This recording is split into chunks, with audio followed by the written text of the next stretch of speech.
Good morning, guys. Episode 1678. You can't ask the boss that. Stay tuned.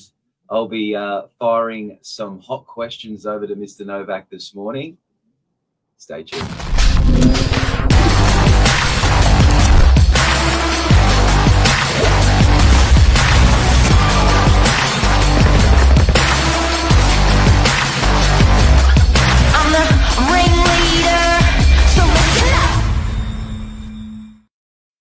Good morning, Mr. Novak. How are you?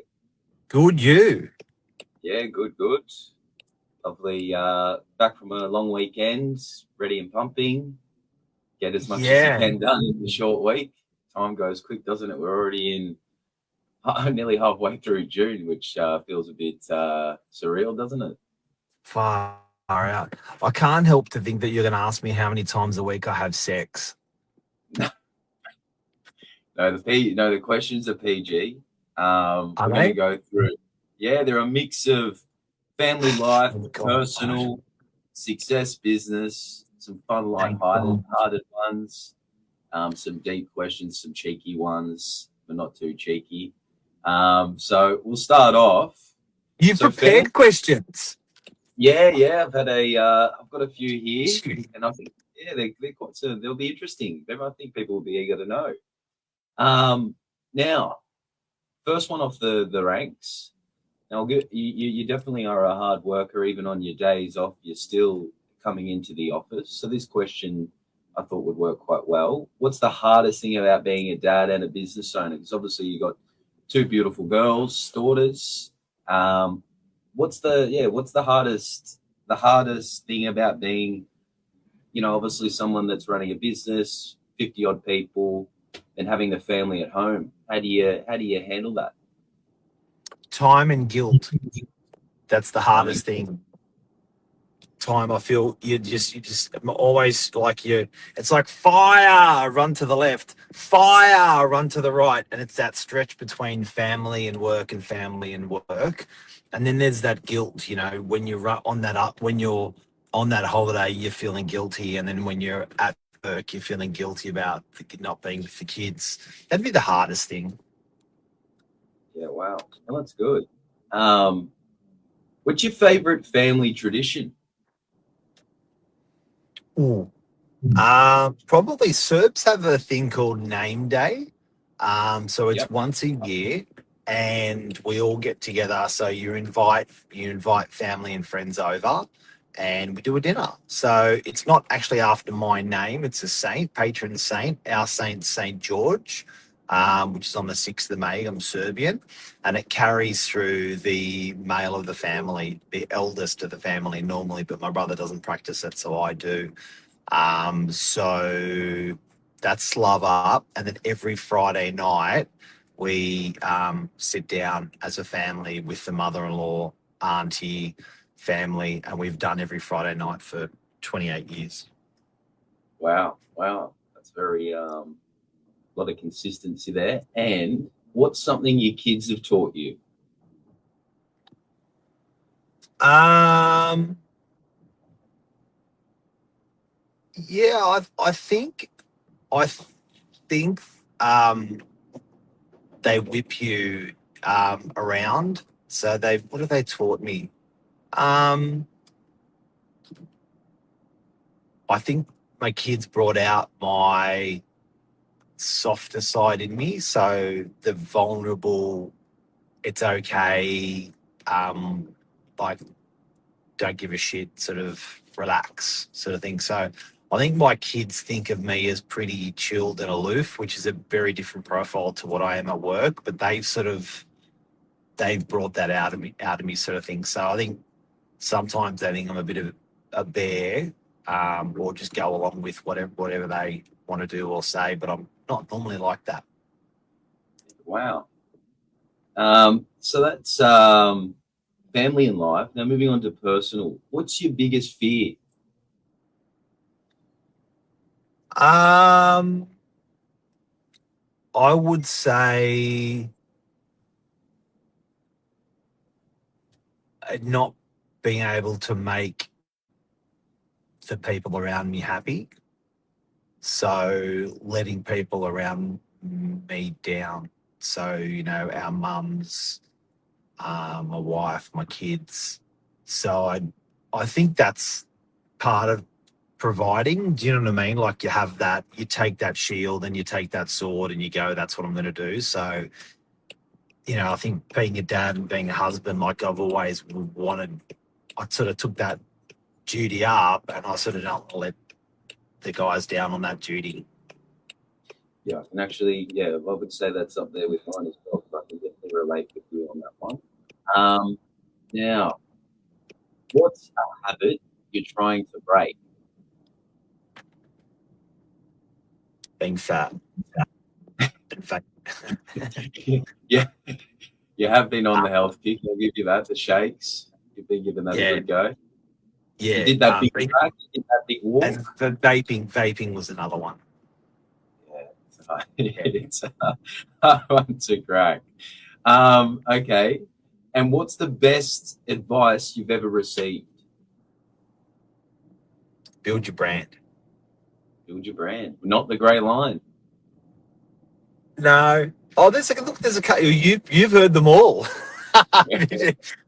They get repeated to you. You poor fella. But I think that that one of my friends, their dad was a highly successful business person, and we him and I, his father and I, finished 1.5 bottles of scotches. We are sitting there with a bottle of scotches and a breathalyzer, having fun, recording ourselves, and then he was, at the time, he was probably in his 70s, and he sat on the Reserve Bank like it was a highly esteemed guy and been run through the trenches as well. And that's what he said: build your brand. So he said, look, and it was the advice that was given to me in my mid 20s, and it always fascinated me. I was like, it was given to me of in such importance, and I didn't really understand it when I was given it, and then it's just resonated as I've gotten older and older and older.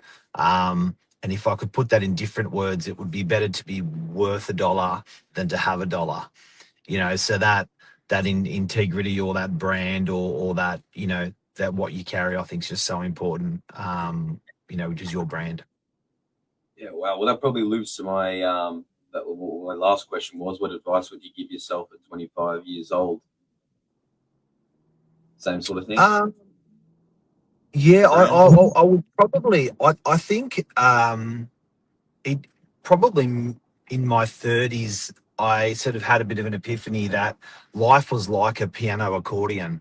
And I was like, some people stretch out, and the piano accordion has milestones or chapters.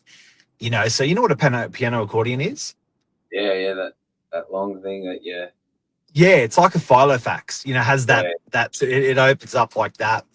And I felt that each of those notches in the piano accordion was like a milestone or an achievement in life, and I thought to myself, well, what if I actually compressed the piano accordion and did those things faster, so I could move on to the next thing, so I could move on to the next thing, so I could move on to the next thing, or do you stretch it out and do those things really slowly?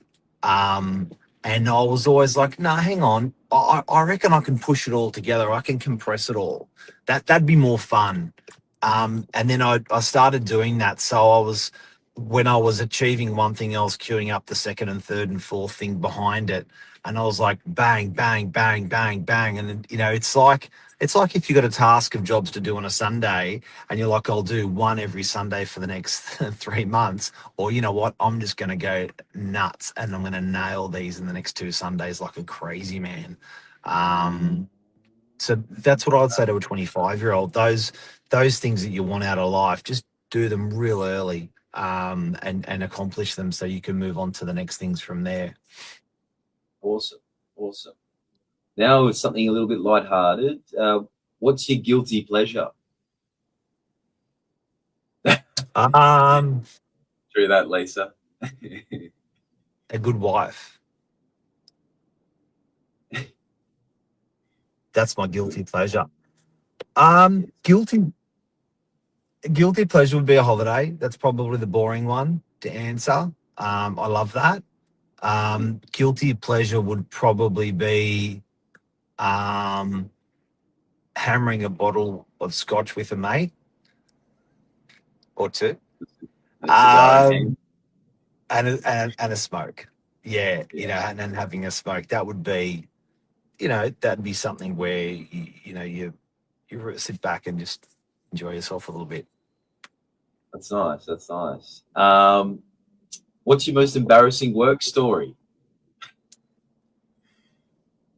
Um, there's been lots. It would be probably the one that comes to mind. The first would be when we had a guy in the office, Mickey, and I wrote, and the purchaser, the prospective tenant called me and said, "Look, I'm meeting with this guy in your office, and he's not here, and I've just called him and he's not answering." I'm like, "It's weird." So I called him and said, "Mate, where are you?" And he said, "Oh, look, I can't remember the address. Let's just say Headland Road, 55 Headland Road." I said, "I've got a lady waiting for 55 Headland Road. Where are you?" He said, "Inside." And I'm like, why would you be waiting inside for someone that's outside? Like, go outside. There's a lady there waiting for you. And I hang up. And I go, and the lady rings back. She goes, he hasn't walked out. And I'm like, so I ring him up. I said, dude, where are you? And he said, look, I'm at 55 Headland Road. And I'm like, she's at 55 Headland Road. So I go back, grab her on the phone. I said, listen, is there a signboard in front of the property? She said, there is. I said, can you wait by the signboard? She said, okay. And then I called him and said, "Go, is there a signboard in the front of the property?" I told her to wait at the signboard. He goes, "There's no signboard here." I said, "Are you at this address?" And he goes, hang on." And I said, "Hang on a second. You just, you're at a different number. You're at a different number." He goes, "Yeah." I said, "How did you get into the property?" He said, "Oh, the key didn't work, so I broke in through a window." I'm like, Oh, no dude, way. you broke into someone's house? And he goes, yeah. I go, did you leave a business card? He goes, yeah. I'm like, I'm like, I won't finish the story, but we broke into someone's house. Oh my God. Wow. Well, that's definitely interesting. Yeah. And some deep questions. What does success mean to you today versus 10 years ago? Um, he who dies happiest wins. So I think everyone's canvas is different, and the ultimate metric is happiness. And that happiness comes in so many different ways to many different people. So I think that's probably it. He who dies happiest wins. Yeah, nice. What Has legacy that, do you? has that changed from 10 years ago? No. No. Yeah. Beautiful. Um, what's one thing you wish people asked you more often?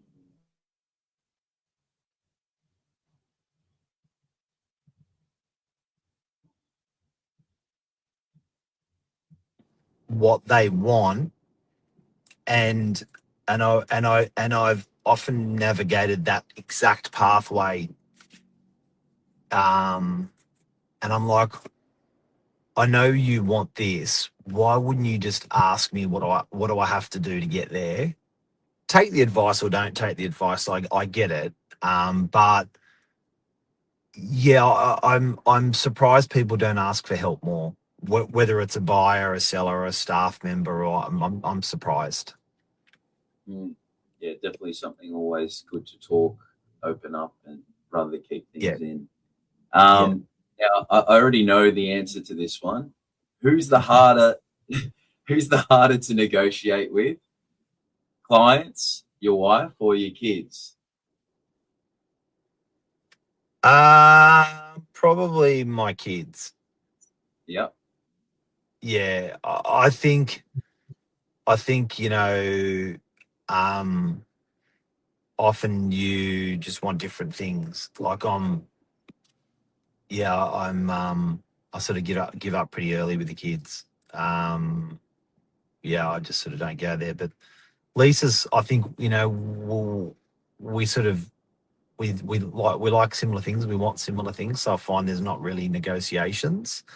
And I find clients are I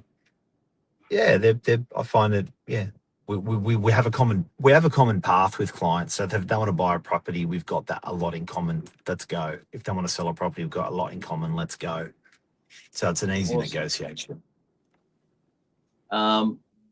Two last questions. Last one, a little bit fun. Who would you play in a movie? Oh, I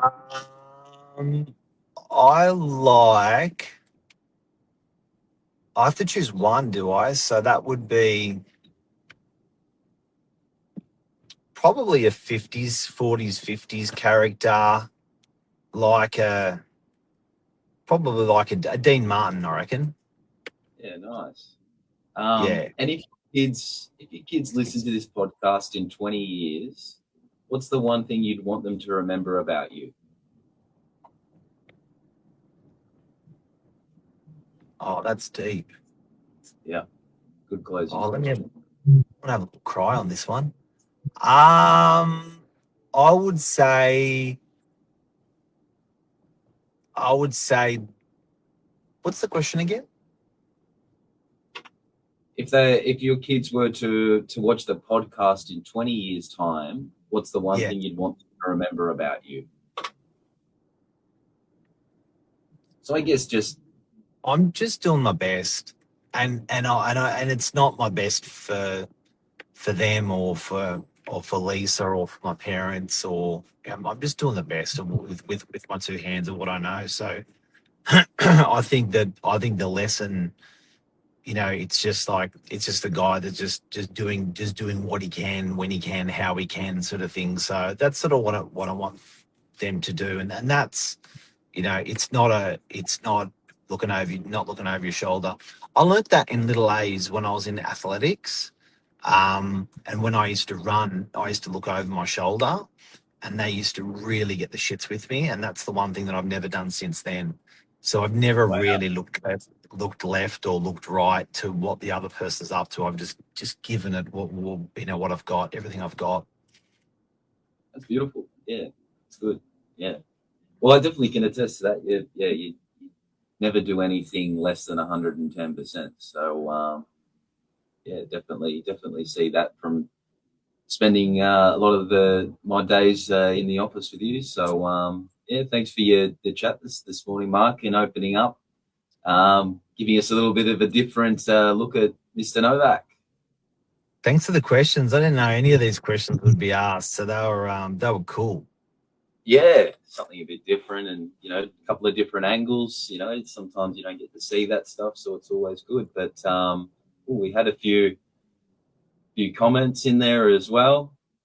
Harry, yeah, crack a topic, yeah, but it's good, and we thought, we'd covered all the budget, the finance, the topics, something just a little bit different to break it up, and it was a pleasure to hear it all this morning, Mark, and bring on the rest of this week.